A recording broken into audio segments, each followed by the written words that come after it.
안녕하세요. 사연에 빠지다의 DJ 민영입니다. 오늘 사연자는 손가락 하나 까딱해서 모든 복수를 끝내버렸다는데요. 과연 어떤 사연인지 들어보시겠습니다. 오늘도 두 가지 사연 준비되어 있는데요. 끝까지 들어주실 거죠?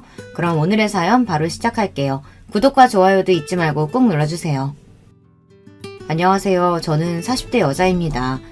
제 인생은 언제나 누구에게도 용서받지 못하는 인생이었어요. 그런 저를 이해하고 응원해준 게 바로 제 남편입니다. 저는 고등학교를 졸업한 직후 안 해본 아르바이트가 없습니다.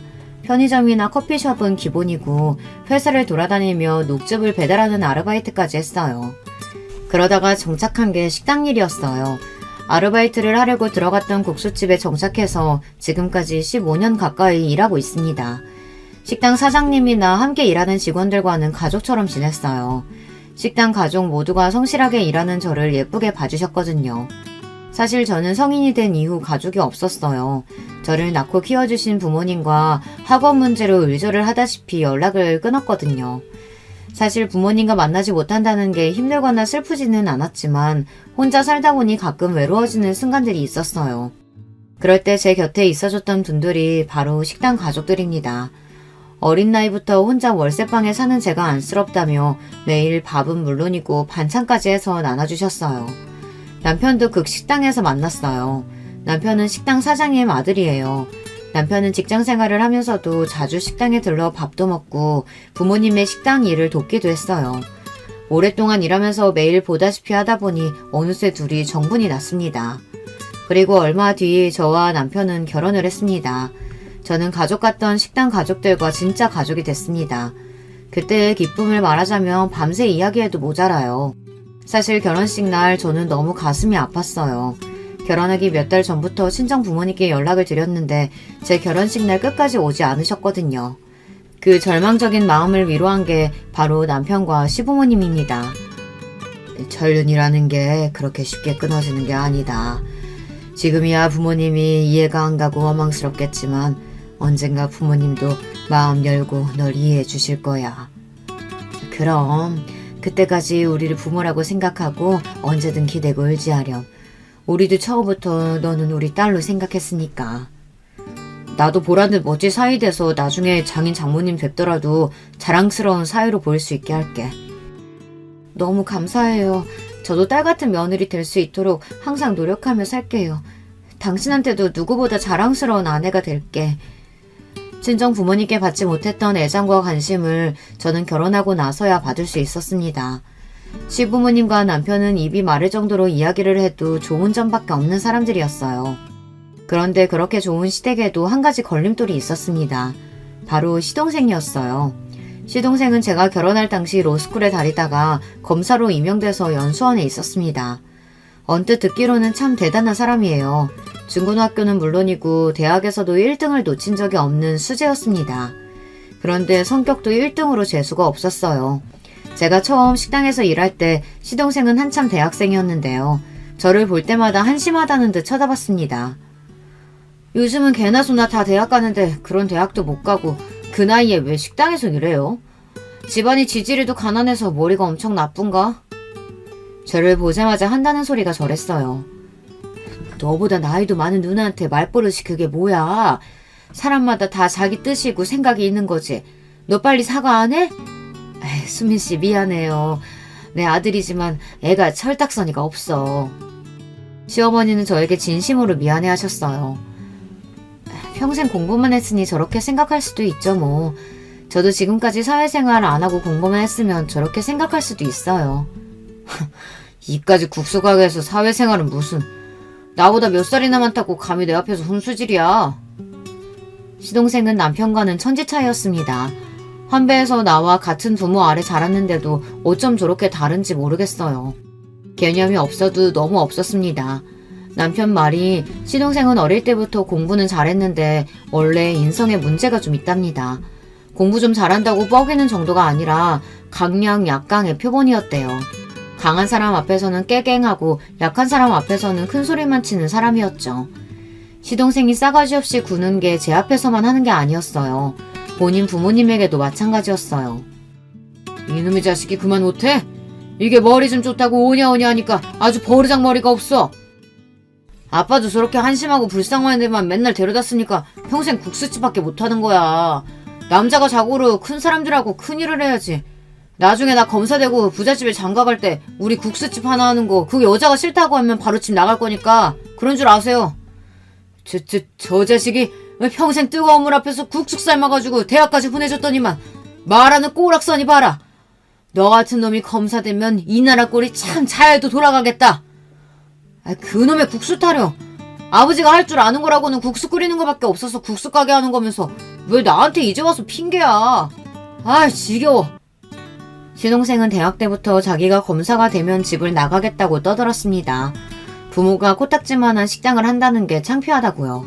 그렇게 노래를 부르더니만 결국은 시동생은 꿈을 이뤘어요. 검사가 돼서 부잣집 여자를 만나 결혼했습니다. 제가 결혼하고 2년 정도 되었을 때였던 것 같아요. 여자를 만나는지도 몰랐는데 하루아침에 결혼한다고 청첩장을 찍어왔더라고요. 심지어 결혼할 여자도 집에 한 번도 데려오지를 않았대요.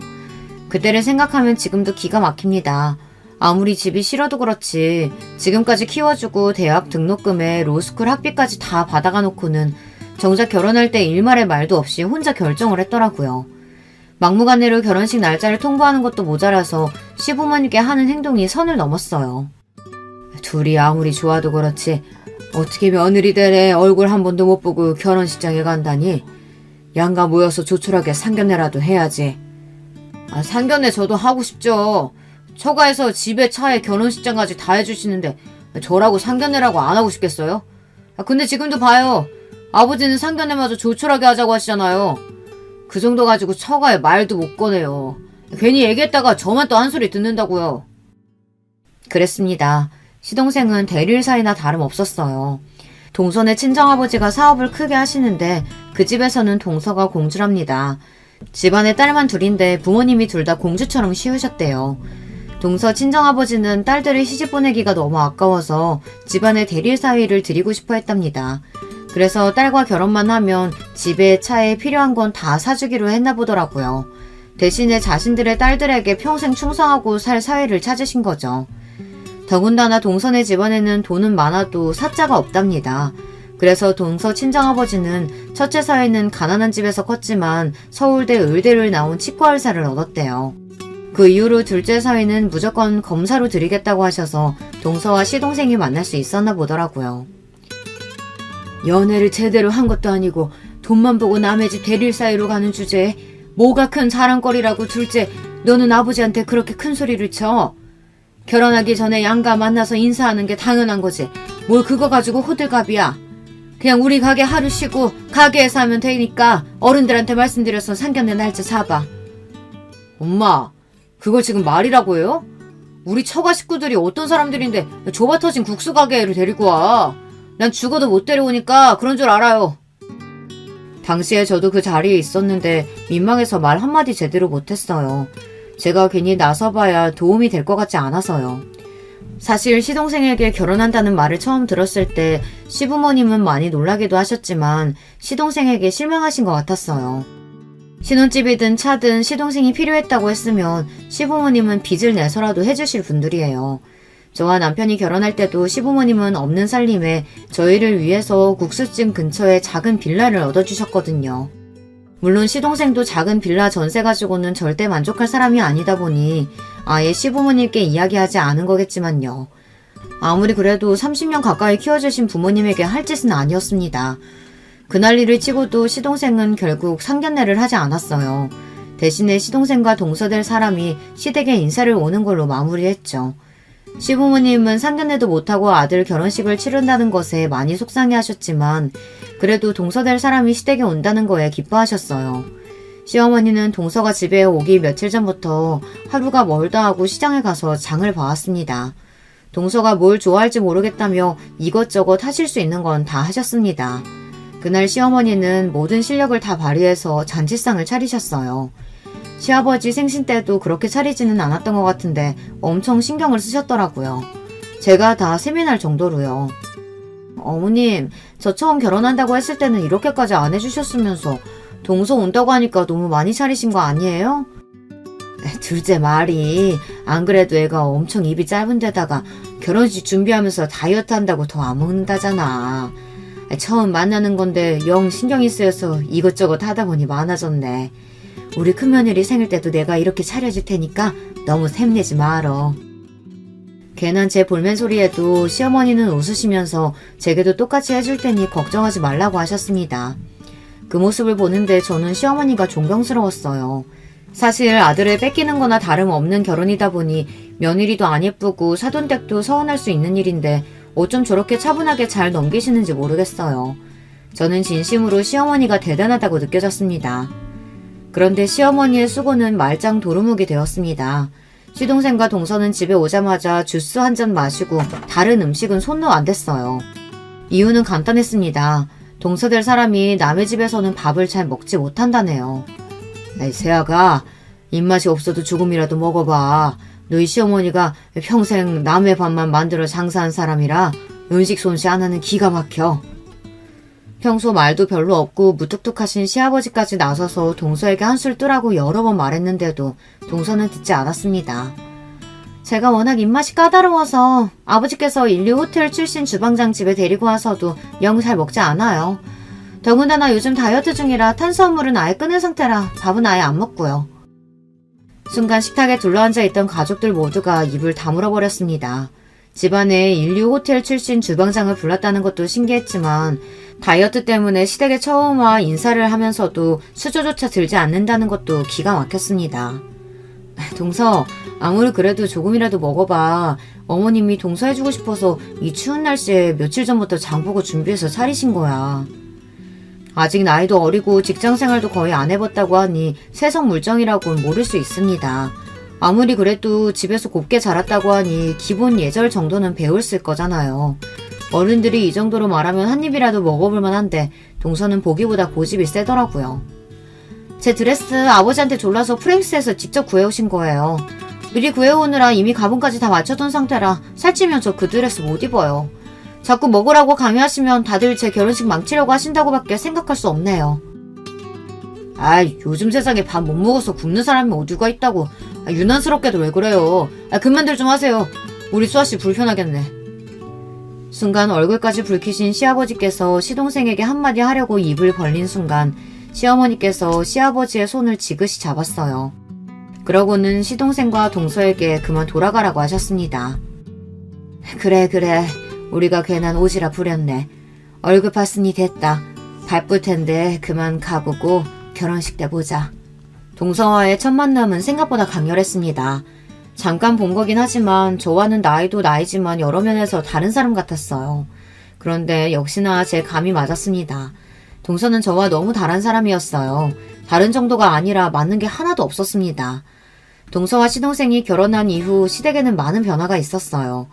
시동생은 원래도 시부모님께 잘하는 자식은 아니었지만 아무리 그래도 변해도 너무 변했어요. 완전히 남의 집 자식이 되어버렸습니다. 잘하는 건 바라지도 않아요. 얼굴을 봐야 이야기라도 좀 나눌 텐데 시동생과 동서는 1년에 한두 번 만나기도 힘들었어요. 한 번은 이런 적도 있었습니다. 제가 첫 아이를 임신하고 얼마 후 동서도 아이를 가졌다는 소식이 들려왔습니다. 저는 워낙 어렵게 가진 아이라 임신 사실을 알았을 때부터 집에 누워 꼼짝도 하질 않았습니다. 그 전에 이미 유산을 2번이나 겪었거든요. 시부모님은 제가 임신해서 괜히 식당 일을 돕는다고 왔다 갔다 하다 무리해서 유산을 한 것 같다며 이번엔 임신 사실을 알았을 때부터 집안에서 한 발자국도 못 움직이게 하셨어요. 가게에도 절대 못 나오게 하셨죠. 그러던 중 명절이 다가왔습니다. 시댁은 제사를 2번 지내요. 설날, 추석, 명절에만 지냅니다. 결혼하고 지금까지 한 번도 제사를 그냥 지나가 본 적이 없다 보니 저는 자연스레 시어머니에게 명절 이야기를 꺼냈습니다. 어머님은 가게일로 바쁘시니까 장은 제가 천천히 봐줄게요. 매일 집에서 뒹굴뒹굴 노는 것도 질려서요. 아유, 큰일 날 소리. 넌 아기 나올 때까지 우리 집에서 왕이야, 왕. 괜한 일 할 생각 말고 가만히 있어. 이번엔 웬일로 네 동서가 온다고 하니까 제사 준비는 둘이 하고 있을 테니까 넌 집에서 쉬다가 명절날만 잠깐 왔다가 가. 이게 무슨 호사인지 모르겠습니다. 이제 임신 안정기에 들어서서 괜찮은데도 시어머니는 절대 제사 준비에는 올 생각하지 말라고 했어요. 시어머니께서 알아서 하시겠다고요. 그로부터 얼마 뒤였어요. 마침 명절 전날이었는데 뜬금없이 동서에게 전화가 왔더라고요. 동서가 결혼한 지도 1년이 다 됐을 때였는데 동서가 저에게 전화를 한 건 처음 있는 일이었습니다. 저는 웬일인가 싶어 전화를 받았습니다. 그런데 대뜸 동서가 하는 말이 기가 막히더라고요. 형님, 어디세요? 한 집에 맏며느리라는 분이 명절날 이렇게 코빼기도 안 보이셔도 돼요? 저는 순간 제 두 귀를 의심했습니다. 동서는 결혼하고 처음 저에게 전화해서는 저더러 왜 명절인데 시댁에 안 오냐고 따져 묻더군요. 저도 이런 말 하고 싶지 않았지만 사실 동서 말이 저는 너무 어이가 없었어요. 결혼하고 1년이 다 되어가는 동안 동서가 시댁에 온 게 거의 처음입니다. 시어머니 생신이니 시아버지 생신이니 일절 시댁에 온 적이 없어요. 항상 돈이나 보내고 전화 한 통 하지 않았습니다. 지난 어버이날에도 마찬가지였어요. 본인 친정 식구들하고 여행 간다고 시댁에도 아예 일절 전화도 안 했거든요. 그런 사람이 제가 오든지 말든지 뭔 상관인지 모르겠습니다. 동서, 내가 미리 연락한다는 게 정신이 없었네. 이번에 내가 무리하면 안 될 것 같아서 오늘은 좀 쉬고 내일 시댁에 가기로 했어. 동서도 임신해서 힘들 텐데 괜히 나 때문에 고생이 많네. 마음 같아서는 무슨 상관이냐고 내가 알아서 할 테니 동서는 신경 좀 끄라고 하고 싶었지만 그럴 수가 없었습니다. 동서가 어떤 사람이든 저는 동서와 똑같은 사람이 아니니까요. 그런데 그 와중에 동서가 하는 말이 어이가 없었어요. 고생이 많기는요. 형님도 임신해서 힘들다고 안 오신다고 하시길래 이번에 저도 안 간다고 했어요. 저는 순간 말문이 턱하고 막혔습니다. 동서한테는 말을 못했는데 내가 다른 여자들보다 자궁이 좀 약해서 유산을 한 적이 있어. 그래서 어머님이 이번에도 걱정되니까 쉬라고 하신 거야. 동서는 지난 명절에도 안 왔으면서 매번 빠지면 어떡해. 아무리 사정이 있어도 며느리로서 할 도리는 하고 살아야지. 저는 웬만해서 어린 동서한테 잔소리하고 싶지 않았지만 도저히 참을 수가 없었습니다. 동서라고 하나 있는 게 저 모양이니 답답하더라고요. 그런데 동서는 제가 생각한 것보다 훨씬 더 생각이 없었어요. 애초에 제 말을 알아듣지도 못했습니다. 형님, 지금 시어머니도 안 시키는 시집살이 형님이 저한테 시키시는 거예요? 형님이 뭘 모르시는 것 같아서 말씀드리는데 저 태어나서 누구한테 싫은 소리 듣는 거 처음이거든요? 우리 부모님도 저한테 공주 하면서 다 들어주시는데 형님이 뭔데 저한테 잔소리를 해요? 동서, 나이 이제 전혀 어리지 않아. 집에서는 공주해도 밖에서는 아니지. 아이까지 가졌는데 그렇게 어린이처럼 굴면 어떡해. 제발 정신 좀 차려. 그날 저와 동서는 전화로 30분간 실랑이를 벌이다가 간신히 끊었습니다. 저 나름대로는 동서가 답답해서 좀 알아들었으면 하는 생각으로 이야기를 했는데 동서는 전혀 알아듣지 못했어요. 그날 저녁 동서가 시동생에게 도대체 뭐라고 했는지 시동생이 우리 집까지 쫓아와서 시동생과 남편이 한바탕 싸움까지 했어요. 시동생은 다짜고짜 저에게 동서에게 뭐라고 했는지 따지더라고요. 형수가 도대체 뭐라고 해 그랬길래 우리 공주가 하루 종일 밥도 안 먹고 울기만 하는 건데요. 뭐라고 하긴 뭐라고 그래요. 있는 그대로 말했죠. 솔직히 서방님도 너무해요. 결혼하고 1년 동안 시댁에 한 번도 안 오는 게 말이 돼요? 그래놓고 이제는 제가 안 왔으니까 본인도 안 간다뇨. 그럼 앞으로 영영 시댁에 안 오겠다는 거예요? 뭐예요? 저도 그동안 쌓여있던 게 있다 보니 앞뒤 안 가리고 소리를 질렀습니다. 동서나 시동생이 무조건 시댁에 안 온다고 해서 화가 나는 게 아니라 일이 생길 때마다 동서나 시동생이 연락도 한 통 하지 않는 게 괘씸했어요. 이러쿵저러쿵 해도 한 가족인데 시부모님 일로 상의할 일이 있어도 전혀 연락이 되질 않으니 저와 남편도 힘들었습니다. 우리 공주는 형수하고 달라요. 형수야 시집 올 때 해온 것도 없이 덜렁 못 많았지. 우리 공주는 아니잖아요. 그깟 재산이 명절이니 그런 허드렛 일은 형수처럼 몸으로 때우는 사람이나 하는 거죠. 그걸 우리 공주가 왜 해요? 시동생의 말에 저는 순간 가슴 한쪽이 욱신거렸습니다. 물론 시동생 말이 틀린 건 아니에요. 저야 시집 오면서 해온 거라고는 없죠. 하지만 그렇다고 몸으로 때우면서 살라는 말은 너무했어요. 너 이 자식이 그거 형수한테 할 소리야 그게? 네가 아주 눈에 뵈는 게 없구나. 그 순간 믿기지 않는 일이 벌어졌습니다. 그때까지 잘 참고 있던 남편이 순간 화를 참지 못하고 시동생에게 달려들어 뺨을 때렸어요. 남편이 시동생을 때린 건 처음 있는 일이랍니다. 순간 시동생은 남편을 향해 눈을 부라렸어요. 그러면서 한다는 말이 기가 막혔습니다. 형이 나한테 해준 게 뭐가 있다고 훈계질이야. 꼴의 가장이라고 아내가 무시당하는 건 싫은가 보지? 형수가 이런 취급 당하는 거 싫으면 형이나 똑바로 살아.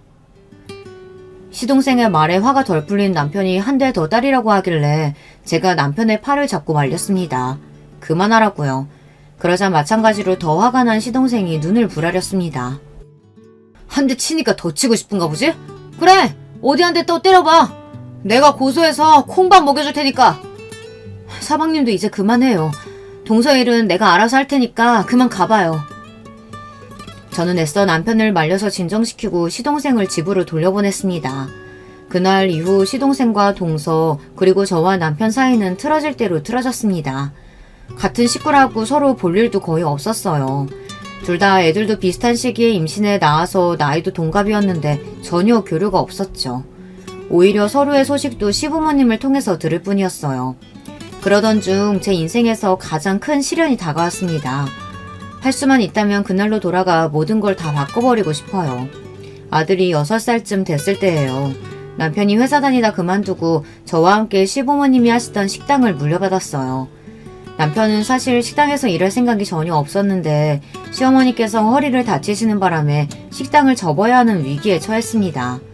시부모님은 운영하시는 국수집이 규모는 크지 않아도 30년 넘게 한자리에서 장사를 했을 만큼 단골이 많습니다. 그래도 생각보다 매출도 높아요. 그러다 보니 시부모님은 가게를 그만두고 싶어 하지 않았습니다. 그때 여러 가지 고민이 있어서 남편이 시동생에게 먼저 연락을 했는데도 시동생은 시큰둥했어요. 그런 걸 왜 본인에게 묻느냐는 식이었죠. 내가 나중에 그 코딱지만한 가게 형한테 다 물려줬다고 따지기라도 할까봐? 됐어. 난 그까짓 가게에 줘도 안 받으니까 형이나 알아서 해. 남편은 시동생에게 하고 싶은 말이 많았지만 애써 참았답니다. 또 다투게 되면 정말 영영 못 볼 것 같아서요. 그로부터 얼마 뒤 저와 남편이 가게를 물려받았습니다. 그리고 며칠 뒤 바로 사고가 났어요. 시아버지가 평소 하시던 대로 남편이 항상 새벽이면 시아버지 트럭을 타고 새벽시장에 갔습니다. 그런데 새벽시장에서 돌아오던 길에 도로에서 과속을 해오던 차에 부딪혀서 도로 중앙차선을 넘어가는 사고를 당했습니다. 반대쪽에서 달려오던 차와 한 번 더 부딪혀서 크게 사고가 났어요. 사고 직후 남편은 응급실에 실려갔지만 사망했습니다. 그때 일은 지금 생각해도 눈앞이 까마득해질 정도로 끔찍하기만 해요. 제 인생의 가장 큰 선물이라고 생각했던 남편이 사라지고 나자 저는 앞날이 캄캄하기만 했습니다. 그때 시부모님이 안 계셨다면 저는 아마 제대로 정신도 차리지 못했을 거예요. 시부모님도 아들을 잃은 슬픔에 힘드셨을 텐데도 저를 위로하기 위해 애쓰셨습니다. 제가 아무것도 못하고 가게에도 못 나가고 있었는데 시부모님은 힘든 몸을 이끌고 저를 위해 가게도 봐주시고 아들까지 봐주셨어요. 그 모습을 보고 저도 간신히 정신을 차리고 일어나 아들을 지키기 위해 노력했습니다. 그렇게 딱 1년이 걸렸어요. 남편 생각해도 눈물이 나지 않게 된 게요. 이제 곧 아들이 학교에도 가는데 바보처럼 주저만 앉아있을 수는 없었습니다. 저는 가게에도 나가 열심히 일하고 아들도 열심히 키웠어요.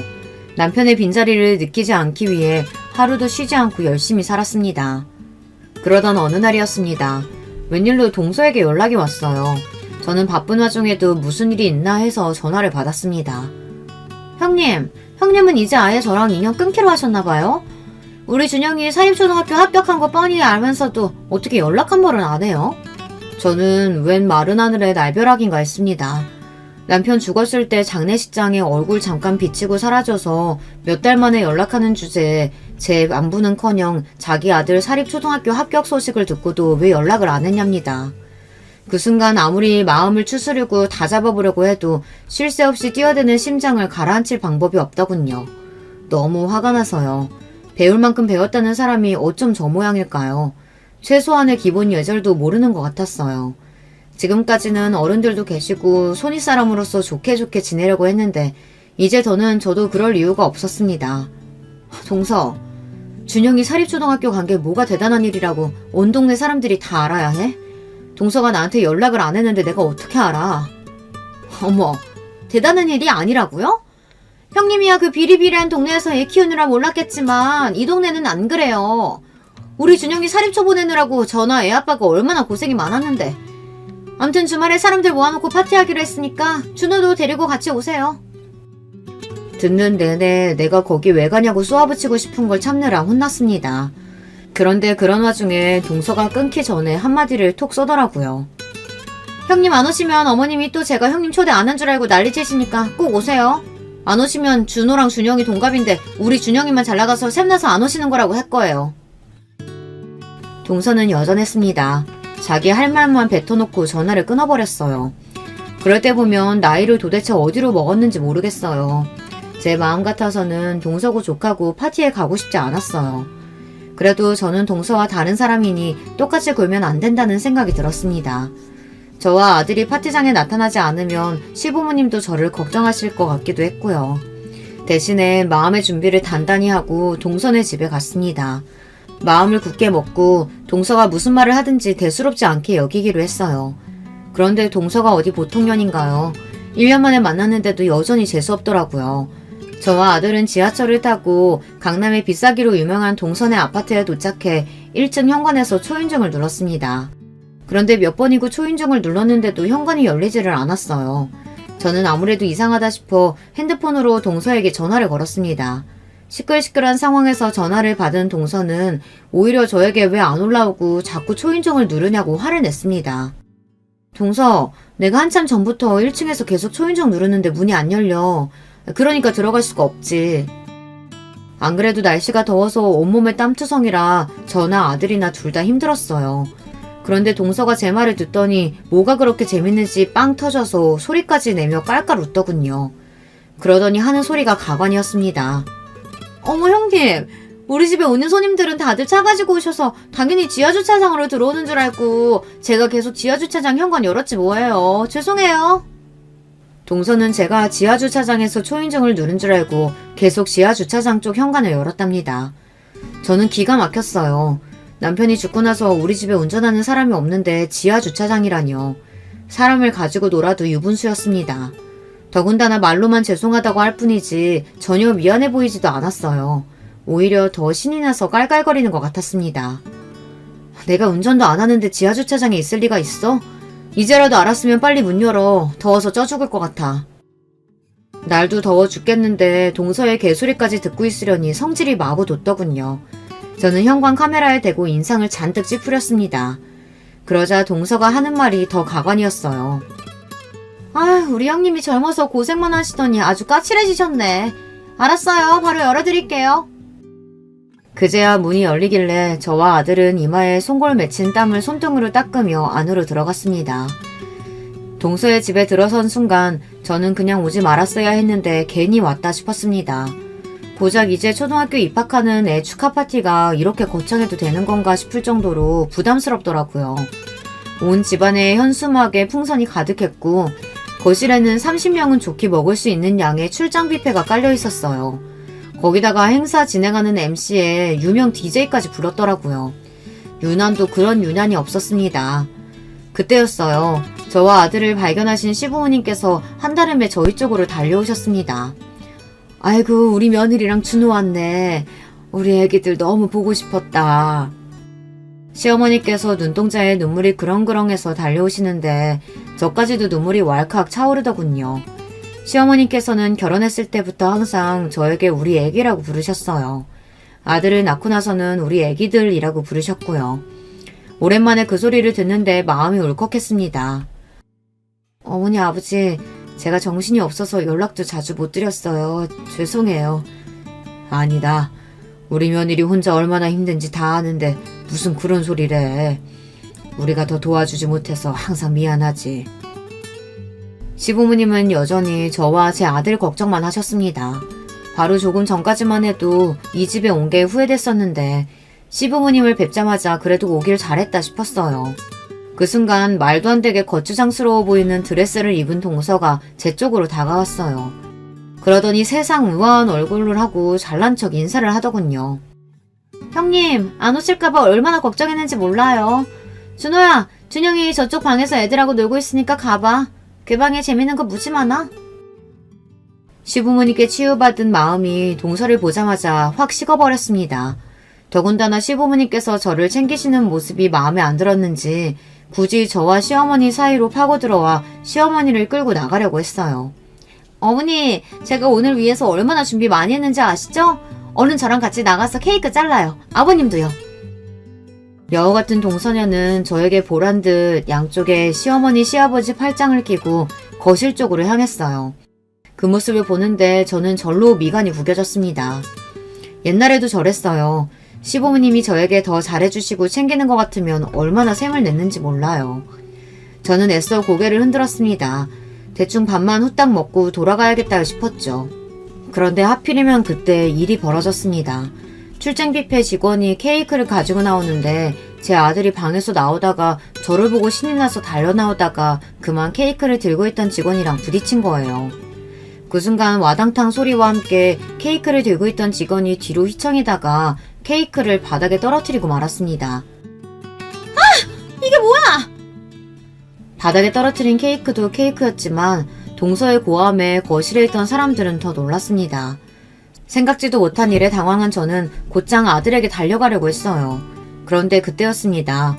케이크를 떨어뜨린 직원이 자리에서 벌떡 일어나 동서에게 90도로 허리를 숙이며 사과를 했어요. 그런데도 동서는 직원을 한번 세게 째려보더니만 제 아들에게 다가갔습니다. 그러더니 동서가 하는 행동이 의외였어요. 동서가 제 아들의 팔을 잡아 일으켜주더군요. 그 순간에는 저도 전현이 웬일인가 싶었는데 순간 제 눈에 이상한 점이 포착됐습니다. 동서년이 제 아들 귀에 뭐라고 중얼중얼 속삭이는 것 같더라고요. 그러더니만 이내 밝은 얼굴로 웃더니 애한테 화장실에 들어가서 씻어야겠다고 하더군요. 그런데 아무래도 이상했습니다. 동서가 제 아들 귀에 속삭인 순간 아들 얼굴이 차갑게 굳어서는 그대로 화장실로 들어갔거든요. 저는 걱정이 돼서 곧장 아들을 따라 화장실로 들어갔습니다. 그런데 화장실에 들어간 아들은 그대로 바닥에 주저앉더니 펑펑 울고 있었습니다. 아주 서럽게 말이죠. 저는 너무 놀라서 아들에게 도대체 무슨 일이냐고 물었어요. 준호야, 무슨 일이야? 아까 작은 엄마가 네 귀에다 대고 뭐라고 속삭이는 것 같던데 설마 그 소리 때문에 우는 거야? 아들은 제 말에 더 서럽게 눈물을 쏟아내더니만 이내 제 품에 와락 안겼습니다. 그러더니 하는 말이 충격이었어요. 엄마, 작은 엄마가 내 귀에 대고 뭐하는 짓이냐고, 어디서 감히 뛰어다니냐고 무섭게 그러더니 니네 아빠처럼 죽어볼래라고 그랬어. 케이크 엎었으니까 나도 이제 아빠처럼 죽는 거야? 저는 순간 너무 놀라서 입이 다물어지지 않았어요. 아무리 무식하고 배운 게 없어도 그렇지 고작 7살이 내 귀에다가 대고 저딴 소리를 했다는 게 믿기지 않았어요. 저는 도무지 참을 수 없어 아들을 시어머니에게 잠시 맡기고 곧장 동서를 찾아다녔습니다. 조금 전까지만 해도 케이크니 뭐니 자르겠다고 나대더니만 어디에도 동서가 보이질 않았습니다. 그 순간 구석에서 다 으깨진 케이크를 손가락질하며 애꿎은 출장 뷔페 직원들에게 짜증을 내는 동서가 보였어요. 저는 이때다 싶어 동서를 향해 돌진했습니다. 그러고 동서의 어깨를 툭 쳤어요. 제가 동서의 어깨를 건드리자마자 동서는 잔뜩 찡그린 얼굴로 몸을 돌렸습니다. 뭐예요, 형님? 지금 나 이 사람들하고 이야기하는 거 안 보여요? 사람들 앞에서는 착한 척 우아한 척 해대더니만 저나 출장 뷔페 직원들 앞에서는 아주 본색을 드러냈어요. 그 모습을 보는데 저도 너무 기가 막혀서 실소가 터지더군요. 기가 막힐 때 막히더라도 확인할 건 확인해야 하니 저는 동서에게 물었습니다. 우리 준호 말이 동서가 네 아빠처럼 죽어볼래 하고 말했다던데 사실이야? 제 말에 아주 잠깐 동서의 눈빛이 흔들리더니만 이내 입꼬리를 올리더니 슬쩍 저를 비웃더군요. 그러더니만 제게 슬쩍 와서 하는 말이 가관이었습니다. 멍청해서 못 알아들을 줄 알았더니만 그래도 알아들었네요. 그 순간 제 이성은 순식간에 날아가 버리고 말았습니다. 저는 생각할 틈도 없이 곧장 동서의 머리끄댕이를 낚아챘어요. 이 미친년이 어디서 감히 내 아들한테 그딴 개소리를 짓거려? 좋아, 어디 그럼 네가 먼저 내 남편 따라가 볼래? 저는 그대로 동서의 머리를 다 찌그러진 케이크 위에다가 눌러버렸습니다. 동서녀는 입만 살아서 떠들 줄 알지 휘청휘청 제 손에 휘둘렸어요. 형님 미쳤어요? 얼굴에 잔뜩 케이크를 떡칠한 동서를 저는 그대로 바닥에 내동댕이 쳤습니다. 화려한 드레스를 입은 채 바닥에 넘어진 꼴이 가관이었어요. 그 모습에 주방에 있던 사람들 모두가 끄끄거리며 웃어댔습니다. 잘 들어. 내가 지금까지는 너 같은 년도 한 가족이라고 봐주면서 살았는데 지금부터는 아니야. 너랑 나랑은 원수야. 내가 너 죽을 때까지 따라다니면서 괴롭힐 거니까 기대해라. 저는 그 자리에서 아들을 데리고 집에 돌아왔습니다. 그리고 그때부터 본격적으로 동서를 짓밟기 위한 갖은 노력을 다했습니다. 사실 제가 말을 안 해서 그렇지 어린 시절 강남 8학군에서 자랐어요. 저에게는 그때의 기억이 워낙 좋지 않아서 강남이라면 치가 떨립니다. 인생의 성공은 무조건 공부, 학벌, 직업이라고 생각했던 부모님의 강요에 저는 4살 때부터 영어 공부를 시작해 영어 유치원, 강남의 사립초까지 나왔습니다. 하지만 초등학교 시절 지금으로 말하면 번아웃 같은 증상이 찾아왔어요. 지금이야 번아웃이 얼마나 위험한 건지 애들까지 다들 알지만 그때는 그런 용어조차 모르던 시대이다 보니 부모님들은 그냥 제가 다른 아이들보다 나약하고 정신력이 약하다고 더 몰아붙였습니다. 저는 나이가 들수록 점점 살도 빠지고 말수도 줄었습니다. 그래도 부모님의 기대에 부응하기 위해 꾹 참고 견뎠어요. 부모님께 꼭 보여주고 싶은 게 있었거든요. 바로 명문대학 학생증이었어요. 부모님이 원하시는 대로 대학만 합격하면 그때부터는 제 마음대로 하겠다 마음속으로 내내 생각하고 있었거든요. 저는 그 꿈을 이뤘습니다. 부모님이 원하시던 대학에 합격했어요. 그리고 입학식 당일 부모님과 밝게 손가락 부위를 하고 사진을 찍은 뒤 저는 학교에 가지 않았습니다. 그대로 대학을 그만두고 집을 나와 서울의 집값이 제일 싸기로 유명한 달동네에 단칸방 월세를 구해 제 인생을 다시 시작했어요. 20년 동안은 부모님께서 원하는 삶을 살았으니 남은 삶은 제가 만들어가기로 아주 오래전부터 계획했습니다. 그때부터 지금까지 친정 부모님의 모든 원망과 울분의 대상인 저는 친정에서 골칫덩이이자 애물단지였습니다. 하지만 저는 아무것도 후회가 되지 않아요. 오히려 그렇게라도 그 집에서 탈출할 수 있어서 너무 좋았습니다. 그때부터 지금까지 저는 하루하루가 너무 행복해요. 제가 먹고 싶은 것도 스스로 선택해서 먹고 제가 하고 싶은 걸 결정해서 할 수도 있으니까요. 무엇보다 가장 좋았던 건 자고 싶을 때 잘 수 있다는 게 너무 행복했어요. 아마 그때도 그 집에서 탈출하지 못했다면 계속 부모님 곁에 있었다면 아마 저는 숨이 막혀서 죽어버렸을지도 몰라요. 그런데 지금 이 순간만은 유일하게 부모님께 감사하다는 말을 전하고 싶을 정도로 제 지난 과거가 고맙네요. 동서의 인생을 박살내기 위해 저의 과거의 인연까지 다 찾아내 인맥을 총동원하기로 했거든요. 사실 동서 아들이 입학했다는 사립초등학교가 바로 제가 나온 초등학교예요. 강남 실셀들도 보내기 힘들 정도로 들어가기 힘들기로 유명한 학교였죠. 동서가 정상적인 방법으로 조카를 그 학교에 보내지 않았다는 것 정도는 진작부터 알고 있었습니다. 검사인 시동생이 조카가 5살 때부터 그 학교에 보내기 위해 주변에 그 학교에 관련된 사람들을 찾고 다니는 이야기를 남편에게서 들은 적이 있어요. 시동생네 처가에서 조카를 무조건 그 초등학교에 보내야 한다고 닥달을 해서요. 사실 저야 동창회도 안 나가고 친구들 모임에도 잘 나가지 않지만 종종 어떻게 사는지 연락 정도는 하는 친구들이 있었어요. 그런데 제 남편이 죽었을 때 어떻게들 알고 다들 장례식장에 왔더라고요. 아무래도 이제 40이 넘은 친구가 과부가 됐으니 얼마나 말도 많고 걱정들도 많이 했겠어요. 다들 장례식장에 와서 한다는 소리가 똑같았습니다. 힘든 일 있으면 다 도와줄 테니 연락하라는 이야기였어요. 평소에 저라면 절대 그런 소리를 들어도 부탁을 하지 않는 사람이었지만 동서는 예외였습니다. 동서가 망하는 모습을 제 두 눈으로 볼 수 있다면 저는 뭐든지 할 수 있었어요. 제 친구 남편이 현재 시동생이 근무하는 지검의 지검장으로 있어요.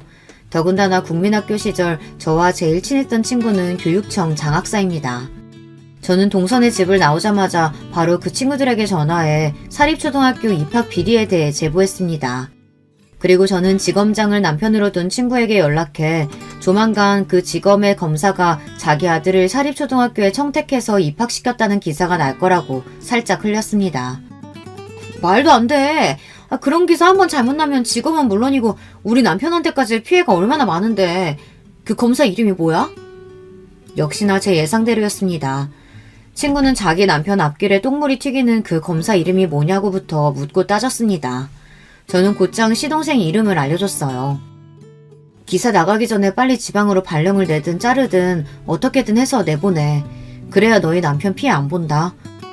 알았어. 내가 바로 남편한테 연락할게. 미리 알려줘서 고마워. 고마운 건 난데 오히려 친구가 저에게 고맙다고 하더군요. 저는 어릴 때부터 강남 8학군에서 살면서 배우고 터득한 것들이 있습니다. 많이 배우고 많이 가진 사람들은 언제나 자신이 가진 것이 최고라고 생각하지 않아요. 더 좋은 것을 가지고 더 높은 곳으로 가기 위해 자신에게 피해가 되는 방해물들은 바로 잘라내버리죠.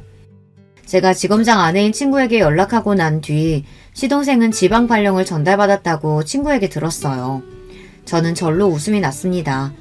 이미 시동생이 일하는 지검에서도 다 알게 됐으니 조카의 사립초등학교 입학은 물 건너갔어요. 과연 동서가 시동생을 따라 그 시골 총구석으로 갈까 저는 궁금하기만 했습니다. 얼마 후 제 예상대로 동서는 난리가 났습니다. 아들을 유치원에 보내고 집에 돌아왔더니만 핸드폰에 부재중 전화가 10통이 찍혀있더라고요. 모두 다 동서가 제게 전화한 거였어요. 저는 신경도 쓰지 않았어요. 저에게 전화하든 찾아오든 저는 생각을 바꿀 마음이 없었거든요. 그런데 그날 오후 동서가 집까지 찾아왔더군요. 저를 보자마자 미간을 잔뜩 꾸긴 채 씩씩거리더니만 이내 마음을 가라앉히며 입가에 경련이 날 정도로 미소를 지어 보였어요. 그 모습을 보는데 얼마나 가식적이고 기괴한지 소름이 다 돋더군요. 형님, 왜 이렇게 전화를 안 받으세요? 제가 하도 이상한 소리 들어서 몇 번이나 형님한테 전화했는데 안 받으시면 어떡해요? 내가 왜 그쪽 형님이야? 난 이제 그쪽이랑 볼 일 없으니까 전화도 하지 말고 찾아오지도 말아요. 자꾸 귀찮게 하면 경찰에 신고할 거니까. 어머 형님, 신고는 형님이 이미 하셨던데요? 형님이 저랑 우리 그이 교육청에 입학비리로 신고해서 우리 아들 입학 취소됐다고요. 저희가 교육청 윗선까지 미리 다 손써놨었는데 도대체 어떻게 하신 거예요? 동서는 가만 보면 돈 많은 거 말고는 장점이라고는 없는 것 같아요. 저에게 빌려왔든 부탁을 하러 왔든 두 손이 발이 되게 싹싹 빌어도 모자랄 상황에 뻔뻔하게 눈을 동그랗게 뜨고 제 앞에서 따지더라고요. 미친. 너희 부모나 네 남편이 너한테 공주 하면서 부르니까 네가 진짜 공주인 줄 아나 본데 세상이 그렇게 호락호락하지 않아. 네 부모가 아무리 잘났어도 다 네 마음대로 하면서 살 수는 없다고. 기대해. 네 아들 입학 취소된 거로 내 계획 다 끝난 거 아니니까. 날카로운 제 눈빛에 동서는 사뭇 놀랐는지 그제야 살짝 쪼는 것 같더군요. 그날 물론 제가 준호한테 말실수 하기는 했어요. 근데 형님도 제 얼굴 케이크에 뭉개놨으면 할 만큼 하신 거잖아요. 제가 아주버님을 죽인 원수도 아닌데 나한테 도대체 왜 이러는 거예요?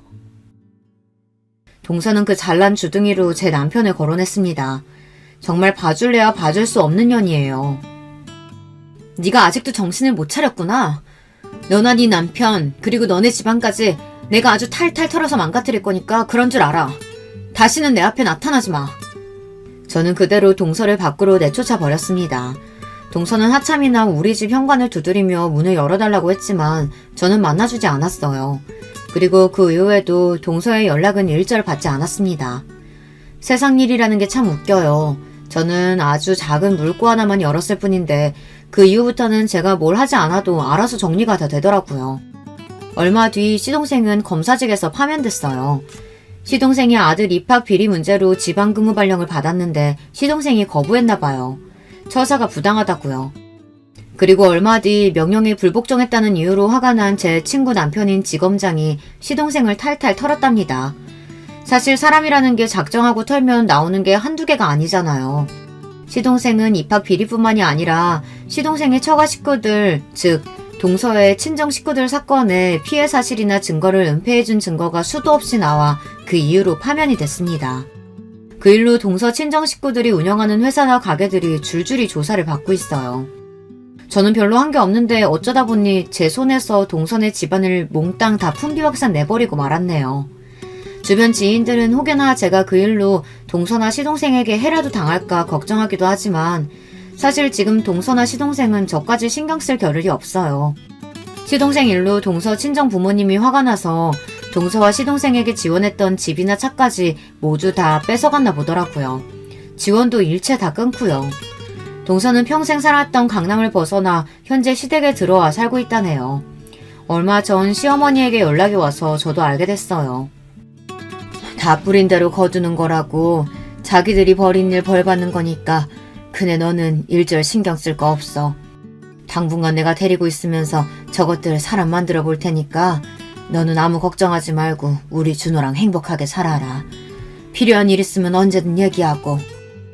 시어머니는 당신도 아들 잘못 키운 잘못이 있는지 지금부터라도 둘째 아들과 며느리는 본인이 책임지고 사람을 만들어 보겠다고 하셨어요. 그 말에 저는 괜스레 마음이 무거워졌지만 더는 아무 걱정하지 말고 행복하게 살라는 어머님의 말씀에 힘을 얻었습니다. 저는 현재 아들과 새로운 삶을 살기 위해 노력하고 있습니다. 제 수중에 작은 집 하나 덜렁 남았지만 저는 괜찮아요. 그래도 처음 집에 왔을 때보다 훨씬 나으니까요. 집도 내 집이고 가게도 있고 더군다나 눈에 넣어도 아프지 않을 사랑스러운 제 아들이 있으니까요. 앞으로 펼쳐질 제 삶에는 언제나 즐겁고 행복한 일만 남아있다고 여러분께서 응원 많이 해주세요. 댓글로 응원글 남겨주시면 저에게 큰 힘이 될 것 같습니다. 기나긴 제 인생 이야기 끝까지 들어주셔서 감사합니다. 여러분의 가정에는 언제나 즐거운 일만 있으시길 바랄게요. 여러분, 두 번째 사연 시작하기 전에 좋아요, 구독 꼭 눌러주실 거죠? 그럼 두 번째 사연 바로 시작합니다. 안녕하세요. 저는 사연에 빠지다 때문에 유튜브의 맛을 제대로 들인 할머니 구독자입니다. 젊은 사람들은 이해를 못하겠지만 정말로 쏜살같이 흘러온 세월이었어요. 눈을 감으면 젊었을 적 보았던 우리 집 뒷산 풍경이며 자갈이 환하게 비치는 개울가, 먼지 한 점 부유하지 않는 깨끗한 하늘, 이런 것들이 너무나도 선연합니다. 남편과 결혼하게 됐던 그 시기의 나날마저 저에겐 마치 엊그제 일처럼 느껴질 때도 있네요. 우연히 누가 연결시켜줘서 남편을 만나게 됐던 저는 상대가 돈 많은 집 자식인 걸 아예 모르고 있었어요. 그도 그럴 것이 남편 본인이 그러한 사실을 철저히 숨기고 있었거든요. 후일담을 들어보니 저에게 남편과 만나보라고 주선해준 사람도 남편의 집안이 잘 사는 걸 모르고 있었더라고요. 그럴 만한 나름의 이유가 남편에게 있었습니다. 우리 집이 원래 잘 사는 건 아니었거든.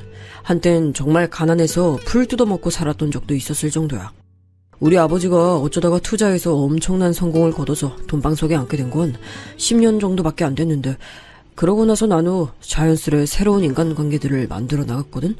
그런데 전부 하나같이 돈이 목적이었더라. 그 이후로 결심했던 거야. 이제 다시는 부유한 형편을 뽐내거나 내보이지 않겠다고 말이야. 그런 이야기가 있었구나. 얼마 전 오빠네 집이 부유하다는 걸 알게 됐을 때부터 왜 그간 숨기고 지낸 건지 이유가 너무 궁금했는데, 대놓고 물어보기엔 좀 민망했는데 솔직하게 말해줘서 고마워. 난 오빠 재산에 일절 관심 없으니까 그 부분은 걱정 안 해도 된다고 미리 말하고 싶어. 아, 근데 왜 나한텐 부유한 걸 밝힌 거야?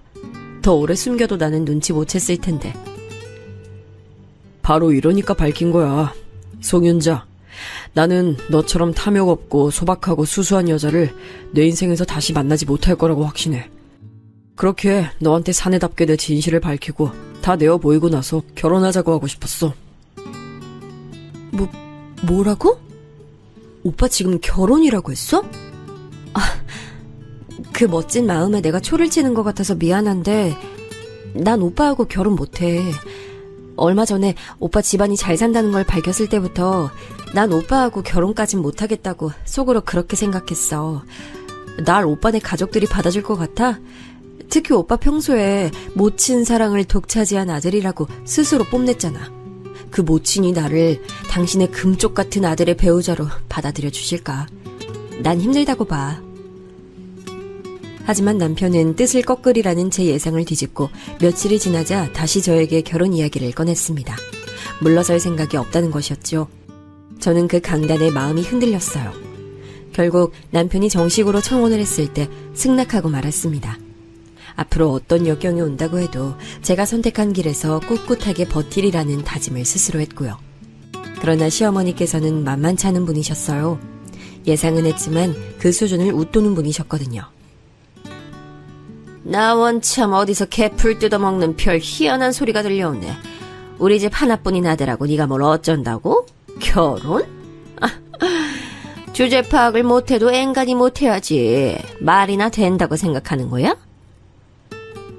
외람된 말씀이지만 아예 말이 안 되는 건 아니라고 생각해요. 남녀가 결혼하는 데 있어서 가장 중요한 건 진정한 마음의 교류라고 저는 생각하고요. 그래서 오빠가 결혼하자고 청하는 것을 용기 내어 받아들였어요. 이게 뭐라는 거야? 진정한 마음의 교류 같은 헛소리를 하고 자빠졌네. 나도 애들 아빠랑 중매로 만났는데 이날 이때까지 잘만 살았고 내가 주변에 아는 부부들은 거의 다 그렇게 만났어. 그런데 너네 부모는 중매로 안 만나고 진정한 마음의 교류를 통해 만나서 결혼하셨나 봐. 그래서 일군 게 가난이고 탄생한 게 너 정도의 졸작이야? 이를 어째? 이렇게만 봐서는 진정한 마음의 교류라는 게 영 신통치 않아 보이는데.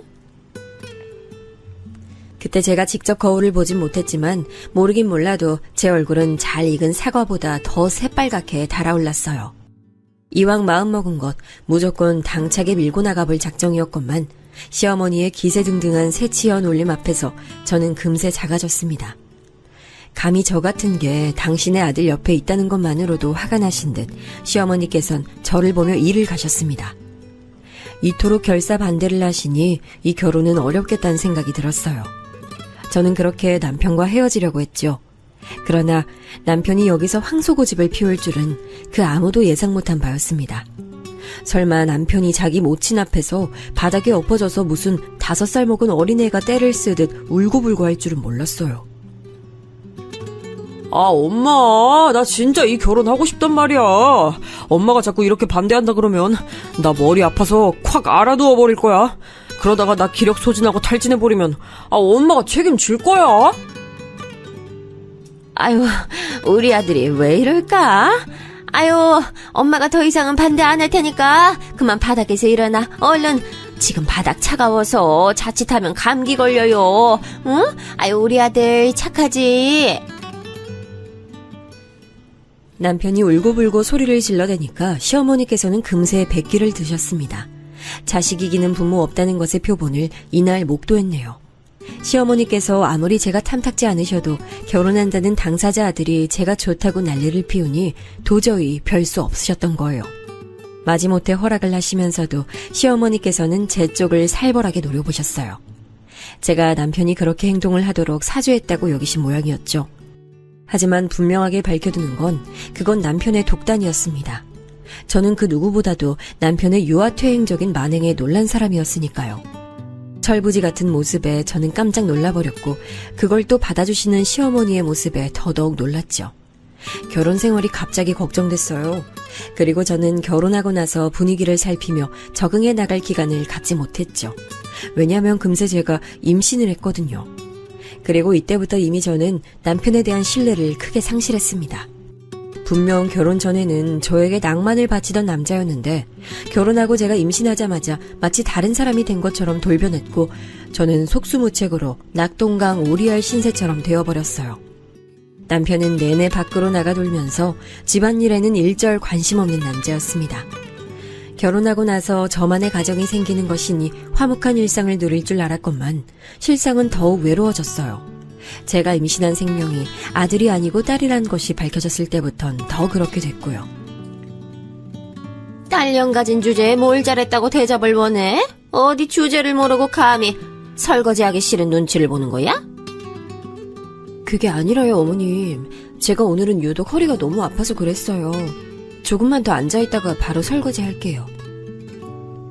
뽀드득뽀드득하게 제대로 닦아놔. 쥐뿔 가진 거 하나 없이 우리 집안에 들어와서 쓸모없게 첫째를 딸로 임신까지 했으면 알아서 눈치 보고 기어야지. 딸을 임신했을 뿐인데 저는 그것으로 죄인이 됐어요. 임신했다고 해서 그 어떤 배려도 받아본 적이 없었습니다. 남편은 시아버지의 사촌형 되시는 분의 회사로 출퇴근을 했는데 저는 만삭이었을 때도 매일을 새벽같이 일어나 남편의 아침을 차렸어요. 그 시절엔 그게 참 당연한 줄 알았네요. 출산하고 나서는 더욱 서러운 일투성이었죠. 전 지쳐갔습니다. 제가 그 어떤 노력을 성실하게 다해도 시댁 식구들로부터 수고했다는 빈말이나마 들어볼 수가 없었어요. 만약 남편이 제게 다정했다면 그것으로 괜찮아졌을 텐데 전혀 그렇지도 못했죠. 비록 짧았다지만 그 연애 시절에 제가 사랑했던 남자는 온데간데 없었습니다. 정신이 날로 피폐해 죽었어요. 너무 힘들어서 어느 날은 아이를 품에 안고 친정까지 갔는데 마침 집에 있던 식구들이 저를 보고서는 어색한 표정을 짓고 말더군요. 저의 초췌해진 낯을 보고 상황을 짐작하고도 남으셨을 친정엄마는 엄한 목소리로 이렇게 말씀하셨어요. 여자는 시집가면 출가 외인인데 이렇게 함부로 찾아오는 것 아니다. 너 하고 사는 꼬라지 보니까 콩고물 얻어먹긴 그런 것 같아서 우리가 좋다 말았네. 큰 상처를 받았습니다. 이 세상에 제 편이 하나도 없는 것 같았죠. 이후로 친정과는 거리를 더 멀리하고 살았고요. 몇 년 뒤 친정 식구들은 자기들끼리 불화가 생겨서 뿔뿔이 흩어지고 말았습니다.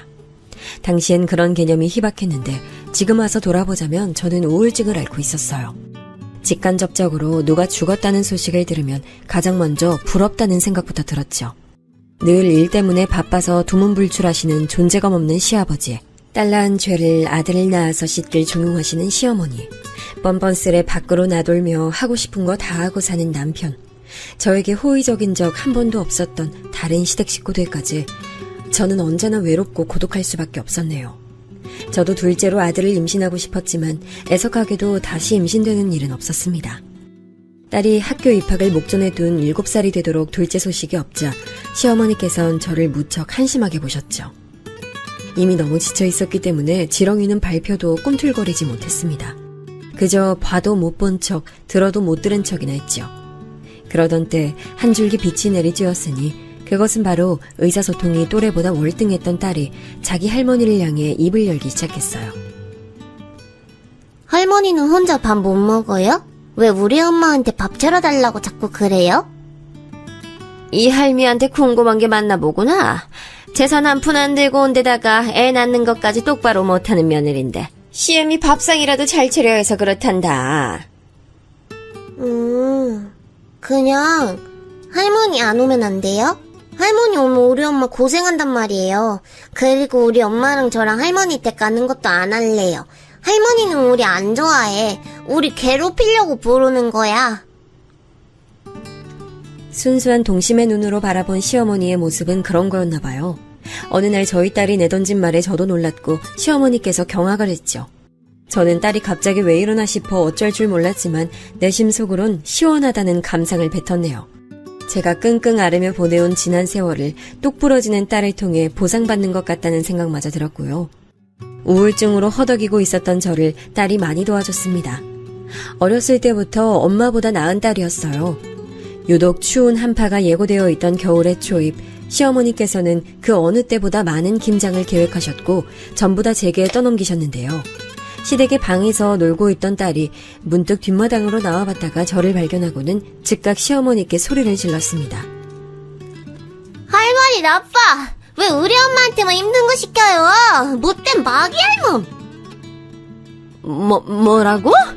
아이, 우리 재영이가 자기 엄마한테 뭘 배우고 크는 건지 뱉는 말마다 심상치가 않네. 재영아, 이렇게 김치를 만들어놔야 내년에 두고두고 먹는 거야. 알지도 못하면서 이 할미한테 소리 지르면 못 써. 그리고 계집애는 목소리 크게 내는 거 아니야. 우리 집은 김치 안 좋아하는데요? 아빠도 김치 많이 안 먹고 엄마도 김치 조금 먹고 나는 매운 거 싫어서 김치 안 먹어요. 할머니 먹을 김치 할머니가 해요. 그리고 할머니도 나처럼 계집이면서 왜 맨날 목소리 크게 내요? 내가 왜 계집이야? 너는 내가 어린데도 이미 되바라졌구나. 어떻게 교육을 받은 거야? 그럼 할머니 계집 아니고 사내예요? 그럼 할머니 아니고 할아버지예요? 아닌데? 할머니 계집 맞는데? 저 할머니한테 배웠잖아요. 싫어하는 사람한테 함부로 말하고 행동하는 거 할머니가 보여줘서 배운 거잖아요. 시어머니께서 말문이 막혀서 씩씩거리시는데 저는 맹랑하게 군 딸을 바라보며 그 순간 눈물이 날 것 같았습니다. 자식 교육 잘못 시켰다고 시어머니로부터 귀싸대기를 얻어맞는다 해도 상관없다는 생각이 확 들 만큼 감동의 눈물이 솟아올랐어요. 이 세상에 온전한 제 편이 있다는 것이 눈물 날 만큼 좋았던 것이죠. 어린 딸의 일침에 제대로 당하신 시어머니께선 그 이후로 딸이 있을 때면 저에게 언행을 이전보다 주의하셨습니다. 그 변화가 느껴졌어요. 딸은 비단 자기 할머니뿐만 아니라 자기 아빠에게도 저를 대신해서 촌철살인을 알려줬죠. 어느 날 남편이 술에 잔뜩 취해 늦게 귀가를 했던 때였어요. 이 여편네야, 서방이 술 마시고 집에 들어왔으면 당장 꿀물 한 잔 타서 바치는 게 도리 아니야? 땡전 한 푼 없던 거지를 마누라 삼아줬으면 응당 돌아오는 게 있어야지. 남편은 주정을 부리며 거실의 장식을 발로 걷어찼고 깜짝 놀란 제 모습을 보며 낄낄 웃었습니다. 그때 방에서 공부하고 있던 딸이 화가 난 얼굴로 나오더니 남편에게 한마디 날렸죠. 아, 진짜 볼 때마다 한심해 미치겠네. 뭐야? 우리 딸 지금 아빠 보고 뭐라 그랬어? 한심? 밖에 나가서 돈 벌어오는 하늘 같은 아빠는 개무시하고 집에서 살림이나 하는 여편네는 엄마라고 떠받들고 우리 딸 머리가 어떻게 됐어? 아빠가 결혼하자 그래서 엄마가 결혼했다면서요. 가난해도 책임지겠다는 의미였는데 왜 태도를 바꾼 거예요? 이게 사내 같은 행동 맞아요? 자기 아내 낮잡아보는 남자가 정말 하늘처럼 높은 멋진 인물이에요? 아빠는 본인이 직접 이룬 거 하나도 없고 할아버지랑 친척 어른분들이 이룬 것에 기생하는 것 뿐이잖아요. 근데 뭐 그렇게 잘났다고 유세야. 그러자 술에 취한 상태에서도 남편이 차마 반박할 엄두가 안 났는지 잠시 후 조용히 욕실로 들어가더군요. 지난 세월 습관적으로 억눌려 살아왔던 저는 형용할 수 없는 감정에 휩싸여 딸을 바라봤습니다. 그런 저에게 씩 미소를 지어 보인 딸은 마저 공부를 하러 방으로 들어갔습니다. 저는 그날 만감이 교차하는 심정을 안고 잠에 들었어요. 잘 키운 딸 하나 세상 그 무엇도 안 부럽다는 생각이었습니다. 씩씩한 딸이 아니었다면 저는 계속 어둠 속에서 자기 부하에 빠져 살다가 그렇게 잠겨 죽었을지도 몰라요. 그러니 저에게 딸은 구세주이자 등대 불빛이었습니다. 학업에도 관심 많았던 딸은 혼자 알아서 열심히 공부에 매진했고 제가 보기엔 너무 좋은 성적이었지만 본인은 아쉬워할 만큼 열정이 가득했어요. 시간이 흐를수록 저와 딸이 알콩달콩 잘 지내는 모습에 남편은 어딘가 소외감을 느끼게 된 듯 저희 모녀를 기웃거리는 느낌을 많이 줬습니다. 비록 남편과의 사이에서 신뢰는 사라진 지 오래였으나 이대로 시간이 좀 더 지난다면 사이좋은 부부는 될 수 있을 것 같다는 바람을 제가 품었을 때 하늘이 저를 비웃었어요. 남편이 실족사고를 당했습니다. 그것도 바람 피우고 있던 어떤 여자와 강원도까지 몰래 놀러갔다 그렇게 됐어요. 그 여자는 척추를 다쳐 하반신이 마비됐다가 몇 주 후 약물 쇼크가 일어나서 명을 달리했습니다. 그래서 저는 그 여자와 대화조차 해보지 못했네요. 남편도 마찬가지였어요. 남편은 큰 부상을 입어서 계속 종환자실 신세였는데요. 대화를 할 수 있는 상태가 아니었습니다. 눈을 깜빡이고 약간의 고갯짓을 하는 게 다였죠. 우리 아들, 불쌍한 우리 아들. 아직 창창한 나이에 이렇게 돼서 어찌할꼬. 내가 대신 아파주고 싶네. 시어머니는 남편의 비극에 매일 통곡하셨고 이때 건강관리를 너무 못하셔서 기력이 금세 쇠하셨어요. 저는 남편 곁을 묵묵히 지켰습니다. 제대로 된 남편 노릇, 아빠 노릇 그런 거 안 해오고선 입만 살아있는 망할놈이었지만 어찌됐든 제 남편이었고 제 딸 아빠였습니다. 고된 관병을 고되다고 여기지 않았지요. 그런 저를 보는 남편 눈빛에 깊은 회한이 깃들어 있었어요. 얄밉게 나불대기만 하던 입이 이런 식으로 다물어질 줄 몰랐네. 근데 전혀 안 반갑다. 당신은 오만한 모습이 어울리는 남잔가 봐. 그러니까 기적처럼 다시 일어나. 제가 그렇게 중얼거렸을 때 남편은 한 줄기 눈물을 흘렸죠. 기적은 일어나지 않았어요. 남편은 사고 이후 딱 2달을 채우고 세상을 떠났습니다. 그리고 놀랍게도 그 몸을 하고도 숨을 거두기 전 유언을 남겼어요. 업무차 미국에 나가 계셨던 시아버지께서 아들 소식을 귀국하셨을 때요. 남편이 자기 부친 앞에서 자기가 며칠 안으로 숨을 거둘 것을 알기라도 했는지 입모양으로 유언을 남겼다고 합니다. 무뚝뚝하고 일밖에 모르고 늘 두문불출하시기에 아직 멀게만 느껴졌던 시아버지께서 저를 향해 그 유언을 알려주셨어요. 우리 못난 아들놈이 그러더구나. 제 몫의 모든 재산과 유산은 재영 엄마에게 주세요라고 말이야.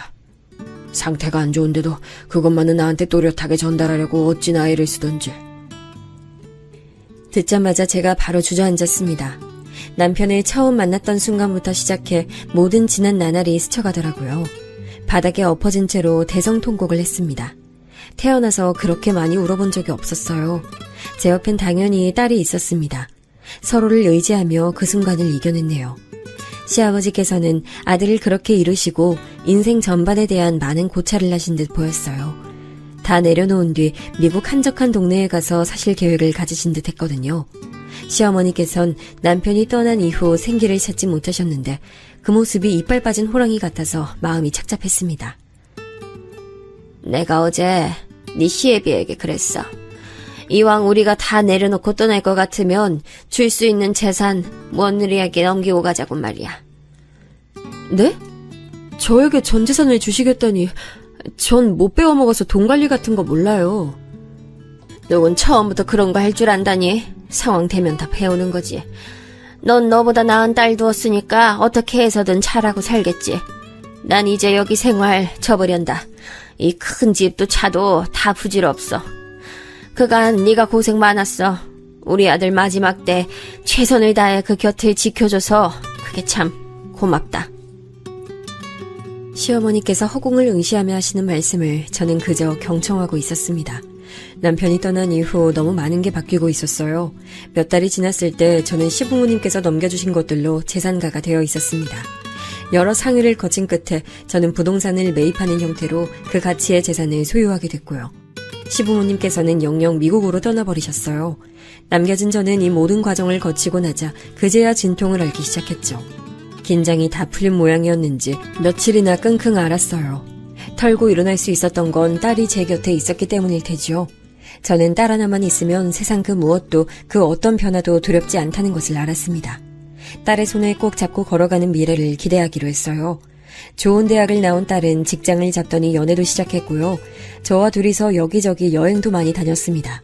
저는 딸만 있으면 다 필요 없다는 심정으로 유유자적한 일상을 보냈는데 어느 날 딸이 결혼을 선언했어요. 상의가 아니라 선언이었죠. 그래서 내심 섭섭했지만 워낙 똑똑한 딸이니 알아서 사윗감을 잘 골랐을 거라 믿었어요. 그렇게 예비사위의 인사를 받게 됐는데 제가 너무 놀랐네요. 예비사위는 보육원 출신의 천의 고아인 사람이었습니다. 제가 가진 것도 아직 이룬 것도 없는 부족한 사람인 거 너무 잘 알고 있습니다. 하지만 재영이를 너무나도 사랑하고 있어요. 단 한 가지 맹세할 수 있다는 게 있다면 재영이를 향한 제 마음은 영원히 불변이라는 점입니다. 배경은 너무나도 부족했지만 눈빛만은 올곧더라고요. 제 딸 이야기를 할 때 특히나 그 눈빛이 빛났지요. 생각해보니 제 남편은 저와 연애를 하던 시절에도 온갖 가문이설은 잘 늘어왔지만 눈빛은 빛나지 않았었는데 딸이 골라온 남자는 무언가 다른 듯 했습니다. 솔직히 마음에 차진 않았지만 딸이 완강해 보여서 그 고집을 못 꺾겠다 싶어서 허락해줬어요. 그리고 나서 재밌는 광경을 보게 됐지요. 제 사위가 제 딸이 재산가의 자식임을 모르고 있었던 겁니다. 네? 사거리에 있는 그 대형 빌딩 건물주가 장모님이시라고요? 재영이 여태 그런 말 한 적이 없는데요? 게다가 집도 2채 더 가지고 계신다니 아니 어떻게 이럴 수가. 우리 딸 입이 여간 무거운 게 아니거든. 윤서방 자네 앞으로 이 점을 염두에 두고 살아야 할 거야. 장모님 얼굴이 무척 즐거워 보이시네요. 제가 이런 엄청난 사실을 모르고 있었다는 게 재밌으신가 봐요. 전 심장이 터질 것 같은데. 제가 물질욕이 없어서 재산에 관심은 못 두겠고 재영이와 그저 화목하게 잘 살아 보이겠습니다. 사위의 모습에서 그 옛날 제 모습이 겹쳐 보였어요. 재산에 하등 욕심 없었던 저였고 그러나 세월이 흘러 그 재산의 주인이 된 건 저였네요. 인생이란 어떻게 흘러갈지 모르는 물살 같다는 생각이 들었어요. 그리고 그 생각은 슬프게도 맞아떨어졌죠. 결혼해서 딱 1년 만에 임신한 딸은 세상 그 누구보다도 행복해 보였습니다. 사위는 비록 긴 기간을 봐온 건 아니지만 늘 한결같았죠. 긍정적이고 내면이 단단한 인물이었습니다. 제 딸은 건강하고 어여쁜 딸을 낳았습니다. 저는 이제 손녀가 생긴 것이었죠. 부모가 된 두 사람이 이뤄갈 가정의 모습을 지켜보는 게 제 남은 삶의 낙일 거라고 믿었건만 오래가지 못했습니다. 손녀의 돌잔치가 한 달 앞으로 다가왔을 때 딸은 운동으로 몸관리를 하겠다면서 공원으로 산책을 나갔죠. 그랬다가 난데없는 변을 당했습니다. 음주운전 차량이 가혹하게도 제 딸을 치고 지나갔어요. 공중에 붕 떠서 날아간 딸은 바닥에 머리부터 떨어지고 말았고 병원에서 제가 마주했을 땐 알아보지 못할 만큼 온몸이 부어올라 있었습니다. 저는 그 모습을 보자마자 혼절해버렸고요. 음주운전을 일으킨 건 고작 21 먹은 청년이었습니다. 훔친 차량에 무면허, 무보험 상태였죠. 그런 쓰레기 때문에 우리 재영이가 내가 그때 재영이를 나가지 못하게 막았어야 했는데. 쓰러졌던 제가 깨어난 것도 모르고 병실 구석에서 사위가 벽에 머리를 박으며 절규하고 있었습니다. 저는 이 모든 상황이 꿈이 아님을 알고 눈물을 흘리며 흐느꼈죠. 아니야. 밖에 나가서 걷고 운동하는 게 보약이라고 누누이 딸한테 일러왔던 내 잘못이야. 내 딸 불쌍해서 어떡하니. 저는 딸이 없다면 더 이상 살아갈 의미가 없었어요. 그제서야 모든 것이 부질없다고 하셨던 시어머니의 말씀, 그 의미를 알 것 같았습니다. 딸은 제 버팀목이었어요. 그것이 없다면 저는 인생을 지탱할 요소를 잃는 것이었죠. 물만 간신히 삼키며 딸에게 기적이 일어나길 기도했어요. 중환자실에 누워있는 딸에게서 남편의 옛 모습이 겹쳐 보였기에 더욱 두려웠습니다. 그러나 끝내 비극은 벌어졌습니다. 어느 새벽 딸은 조용히 숨을 거뒀고 저는 그 옆에서 울부짖다가 또 다시 실신했습니다. 다시 정신 차렸을 땐 죽지 않고 살아있는 스스로를 저주했어요. 멍하니 하늘만 보다가 문득 다큐멘터리에서 보았던 섬 생활이 떠오르더군요. 그런 곳에 들어가 조용히 딸을 애도하며 숨을 거두고 싶다는 바람이 피어올랐어요. 하늘에서 만날 딸이 저를 원망할까봐 차마 스스로 제 삶을 끝낼 수는 없었습니다. 그렇기에 지금 생활을 모두 뒤로하고 조용히 속세와 단절되는 쪽을 택했죠. 윤서방, 난 딸이, 우리 재영이가 그토록 환하게 웃는 모습을 처음 봤어. 자네 옆에 있을 때 그런 모습이 보이더라고. 그만큼 내 딸이 자네를 깊이 생각했던 거겠지. 돌려 말하지 않을게. 내 모든 재산 자네한테 넘기고 싶어. 내 딸이 세상에 남긴 내 손녀, 자네라면 분명히 앞으로 끝까지 책임지고 키워줄 테니까. 그런 인물임을 내가 알고 있으니까 믿고 모든 걸 넘기고 싶어. 장모님, 저는 거액을 만져본 적도 없고 아무 관리도 못합니다. 그리고 어디를 가실 거기에 저한테 다 넘기신다는 거예요. 고아인 저한텐 가족이 없어요. 장모님이 제 가족이셨어요. 저희 딸한테도 조모가 필요할 텐데 대체 어디로 떠나시려고 이러세요? 그건 묻지 말고 우선은 내가 하고 싶은 대로 하게 해줘. 자식 잃은 슬픔에 빠진 나의 편의를 자네가 봐줄 수 있지? 저는 슬픔으로 사위를 설득했고 절차를 밟아서 모든 재산을 넘겼습니다. 그때 기준 약 70억 정도가 됐으니 엄청난 거액이었지만 저는 일말에 아쉽다는 감상이 안 들었어요. 그저 허무함, 공허함만이 제 안에 가득했죠. 사위에게 알리지 않은 채로 저는 어느 이른 새벽에 길을 떠났습니다. 아주 먼 길을 떠난 끝에 한적한 섬 안으로 들어올 수 있었죠. 무인도나 다름없는 곳, 단 6가구 정도만이 육지를 오가며 살고 있었는데 그마저도 섬에서 상주하는 건 아니었고 거점을 육지로 둔 셈이었어요. 그곳에서 저는 배짱 좋게도 섬에 틀어박혀 살겠노라 나선 것이었죠. 호기심 어린 시선들도 잠시 생기 하나 없는 저를 보고 사연을 짐작한 건지 하나둘 저를 도와주더군요. 그렇게 저는 정착이란 걸 해낼 수 있었어요. 무료한 일상이었지만 되레 반가웠습니다. 지난 세월을 곱씹으며 딸을 추억하기엔 안성맞춤이었죠. 그렇게 하루하루 살다 보니 세월이 흘러버렸어요. 그날은 말이죠, 유난히 햇살이 좋은 날이었습니다. 오늘 밭일이 잘 되려나 보다 저는 이렇게만 생각을 하고 제 삶의 터전이 되어버린 밭으로 나갔습니다. 크게 작업할 건수는 없었으나 밭을 가꾸기 위해선 빼먹지 말고 일을 해야 했기에 습관적으로 흙냄새를 한참 맡으며 있었어요. 그런데 어느 순간 문득 고개를 든 제 시야에 웬 낯선 이가 들어오는 게 아니겠어요? 이상하다. 이곳은 늘 사는 사람만 살기에 보는 사람도 늘 거기서 거기라 단박에 낯선 사람이라는 느낌이 오는데, 그렇다면 저기 멀리 서 있는 남자는 낯선 외지인이라는 건데 왜 물가와 멀리 떨어져 있는 이곳에 왔을까? 내 밭에 무슨 볼일이 있어서. 이윽고 저는 작업하던 것을 완전히 멈추고 천천히 앉은 허리를 펴게 됐는데 그 이유는 그 낯선 존재가 저를 향해 똑바로 걸어오기 시작했기 때문입니다. 폼을 보아하니 분명히 낚시꾼도 아니고 그 정체를 종잡을 수 없었던 저는 살짝 겁에 질려 호미를 꽉 쥔 채로 상대를 노려봤는데 다음 순간 들려오는 목소리에 심장이 철렁 내려앉았어요. 장모님? 장모님 맞으시죠? 장모님! 접니다. 저 장모님 사위 윤성환이에요. 저 윤서방 왔어요. 세상에, 이럴 수가. 정말 윤서방이잖아. 아니 이곳까지 웬일로. 아니 그보다 대체 어떻게. 저도 모르게 중얼거렸습니다. 저를 반가운 목소리로 동시에 울컥한 감정을 담아 부른 그 낯선 존재의 정체는 바로 제 사위였습니다. 벼락 같은 충격에 제가 잠시 몸서리를 쳤죠.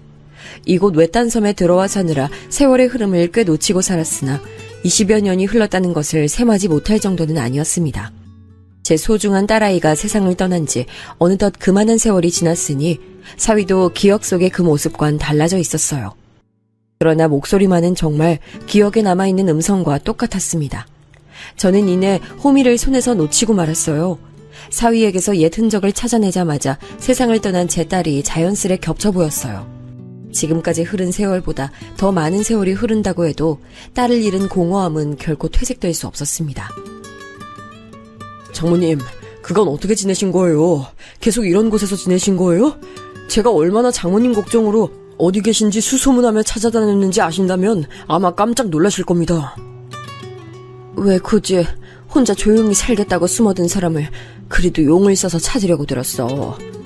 그래, 오래 걸렸다고는 하나 종국엔 이렇게 찾아냈구나. 잘했네. 이 노인네가 아직 숨구멍 열고 닫으면서 구차한 목숨 아직까지 유지하고 있는 거 확인했으니 이만 가보시게나.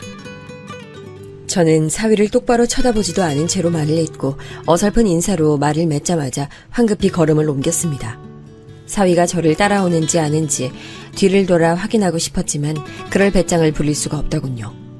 어느새 가까워진 집이 눈에 보이자 저는 그제야 잠시나마 억지로 틀어막고 있던 울음을 내보냈습니다.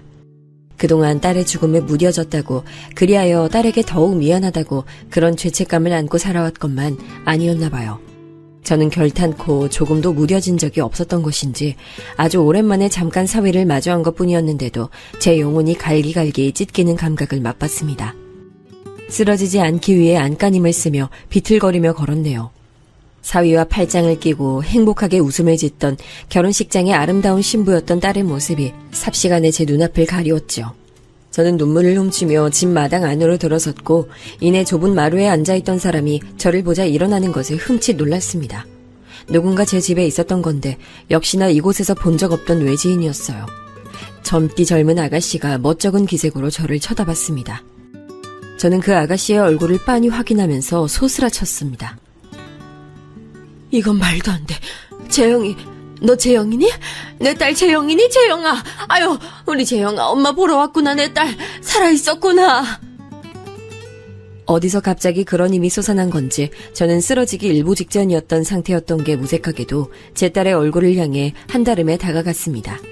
빠르게 다가가서 그대로 팔을 뻗어 얼굴부터 만져봤어요. 도저히 믿을 수가 없었죠. 제가 반쯤 정신이 나간 채로 중얼거렸어요. 어쩌면 이렇게 내 기억 속의 어여쁜 모습과 똑같니? 재영아, 내 소중한 딸. 할머니, 전 할머니 딸이 아니라요. 손녀예요.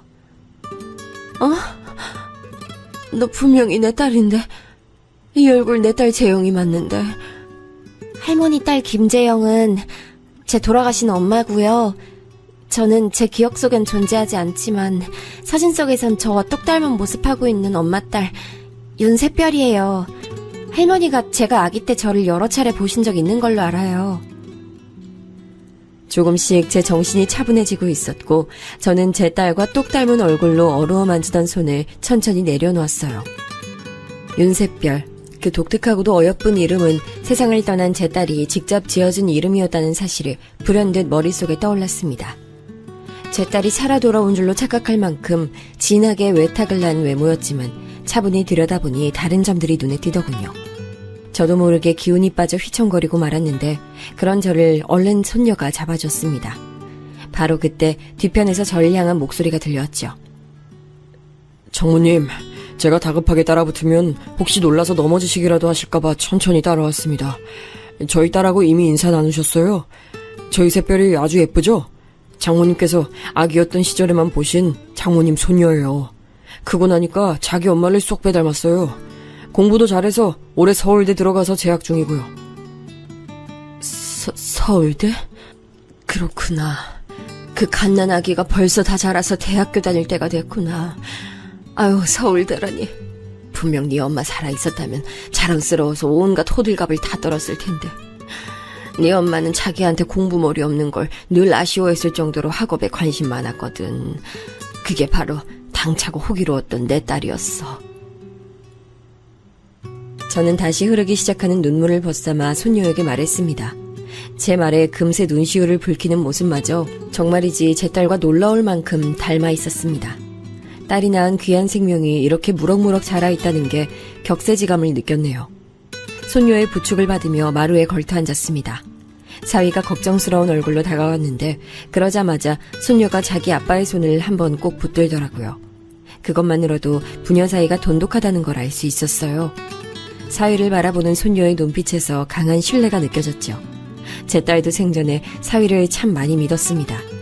사위가 미천 하나 없는 인물일지라도 제 딸은 아랑곳 않고 신뢰를 보냈어요. 그런 점마저 손녀가 제 딸을 닮았다 해야 할지 아니면 한결같이 살아온 사위에게 대단하다고 해야 할지 몰라 피식 웃었습니다. 그러자 손녀가 빙그레 웃었습니다. 제가 자라는 동안 할머니 존재를 얼마나 궁금해했는지 몰라요. 전 재산 모두를 다 아빠와 저에게 넘기시고 홀연히 사라지신 분을 저는 꼭 만나고 싶었어요. 할머니 뵙게 됐을 때 저 스스로 부끄럽지 않도록 그간 사고 안 치고 공부만 열심히 하면서 컸고요. 전 할머니 너무 보고 싶었고 지금 이렇게 배워서 너무 기쁜데 할머니는 별로 안 좋으세요? 손녀가 제 눈치를 살피며 그렇게 말하는데 그 앞에서 제가 어찌 거짓을 말할 수 있겠나요? 제 딸이 이 세상에 남기고 간 분신을 바라보며 눈물로 이렇게 말했죠. 아니, 그럴 리가. 허망하게 세상 떠나버린 내 딸이 이 세상에 남긴 보물인데 단 하나뿐인 내 손녀인데 이렇게 보게 돼서 좋지 않을 리가 있겠어? 이리 와봐. 할미가 한번 안아보자. 할머니, 그렇게 말씀해 주셔서 감사해요. 저 진짜 자라면서 내내 할머니가 궁금해서 꼭 찾고 싶었고 아빠하고 둘이 맨날 할머니께서 아직 안 돌아가시고 살아계실 거라고 믿으면서 기도했어요. 아빠가 저한테 할머니를 꼭 찾아주겠다고 할머니께 엄마하고 빼닮은 저를 보여드리고 싶다고 맹세를 해서 전 언젠가 뵙게 될 걸 의심하지 않았지만 이렇게 직접 뵈니까 상상했던 것보다 더 가슴 벅차요. 할머니, 그간 왜 이렇게 외로운 곳에 사신 거예요? 여기 왔을 때 얼마나 마음이 아팠나 몰라요. 손녀는 그런 말을 하며 저와 얼싸안은 채 엉엉 울었습니다.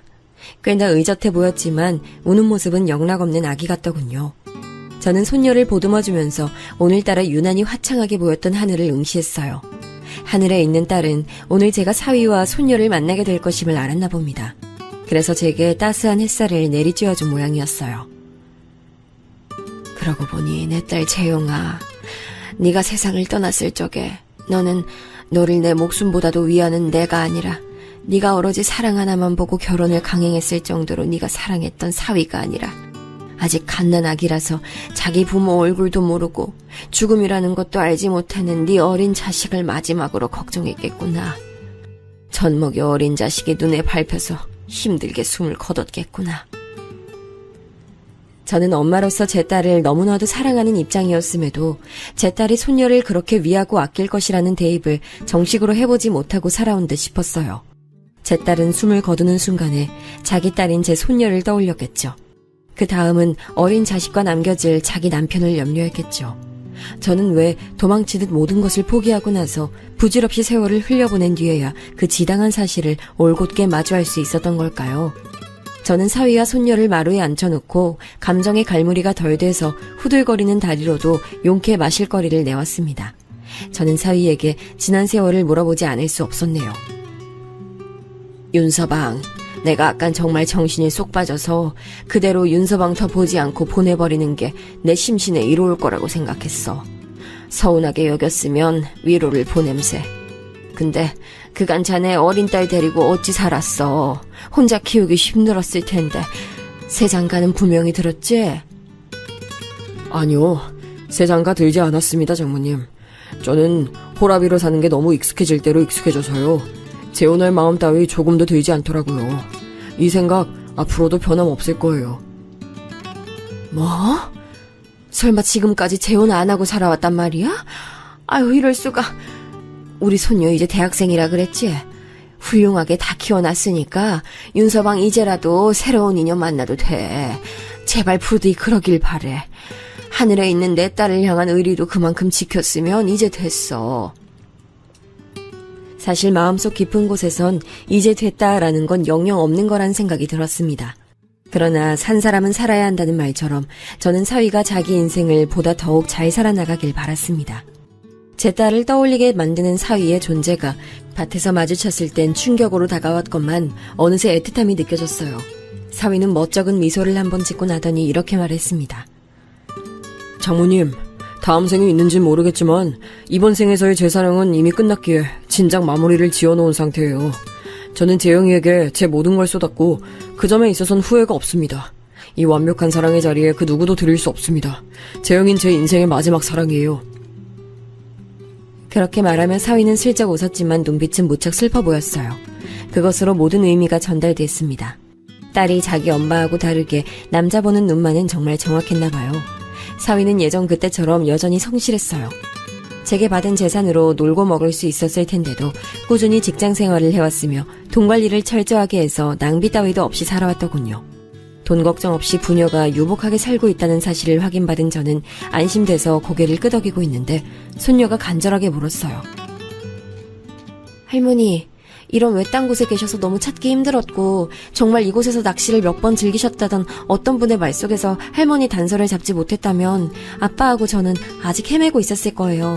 그런 만큼 너무나도 외딴 곳이라는 생각이 들고 지금까지 잘 지내오셨을지 몰라도 앞으로를 염려하신다면 이곳을 벗어나시는 게 좋을 것 같아요. 할머니, 저희와 함께 가주시면 안 될까요? 난 속세에서 벗어난 이곳 생활이 너무 익숙해질 대로 익숙해져서 지루한 것도 위험한 것도 아무것도 모르고 그냥 살고 있어. 이런 게 마냥 나쁘지만은 않구나. 나는 내 딸이 떠난 이후로 내 사위와 내 손녀가 무사히 잘 살아왔다는 걸 알게 됐으니 그것에 기뻐하면서 앞으로도 여기서 조용히 살아볼까 싶구나. 그러자 사위가 애절한 표정으로 읍소하더군요. 거의 제 앞에서 무릎을 꿇을 기자라 얼른 말렸어요. 장모님 연세 이제 더 이상은 위험해서 안 됩니다.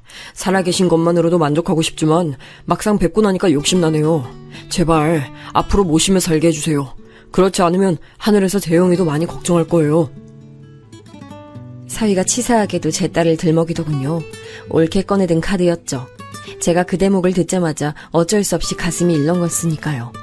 제 딸이 과연 하늘에서 어떤 저의 결정을 기다리고 있을지 한참 멍하게 하늘을 올려다보던 저는 고심을 마치고 사위와 손녀를 보며 천천히 고개를 끄덕였습니다. 어쩐지 오늘은 날씨가 유달리 화창하더니 이곳을 떠나려고 마지막으로 그랬나 보네. 제 말을 듣자마자 두 사람이 동시에 환하게 웃었는데 마치 그 사이에 제 딸이 섞여서 웃는 것 같다는 착각이 들더군요. 저도 따라 웃고 말았습니다. 사실 저는 그곳을 떠나고 싶은 마음이 없었지만 그렇게 되면 저를 계속 염려하면서 살아갈 사위와 손녀에게 미안해서 그리할 수가 없었어요. 그러면서 저는 또 하늘에 있는 딸에게 미안할 거리가 늘어나는 셈이 드는 거였고요. 이렇게 되는 게 운명이라 생각하며 근 20여 년 만에 그 섬 생활을 청산했습니다. 도시로 바로 나와 사는 게 영 어색해서 경기도 끝자락의 한적한 시골 동네에서 생활했어요. 사위와 손녀가 발품 팔아서 알아봐준 좋은 빌라인데 살기 무척 좋습니다. 동네 제때의 주민들이 여럿이라 적응하는 것에도 두려움이 없죠. 활동도 늘리고 책도 읽고 컴퓨터 하는 법도 배우고 그러면서 살다 보니 금세 일상이 활기차졌어요. 사람이란 환경에 따라 달라지는 동물이라고 그러던데 맞는가 봐요. 이런 제 변화를 하늘에 있는 딸이 반겨줄 거라 믿으며 사는 중이에요. 혹시 하늘에서 자기 아빠하고 매일 싸우고 있는 건 아니겠죠? 그렇다면 제가 나중에 하늘에 올라가자마자 싸움을 중재시켜야겠습니다. 제가 누구 편을 들지는 비밀이에요. 제 이야기 들어주신 분들 고맙습니다. 기적 같은 일상을 살길 바랄게요.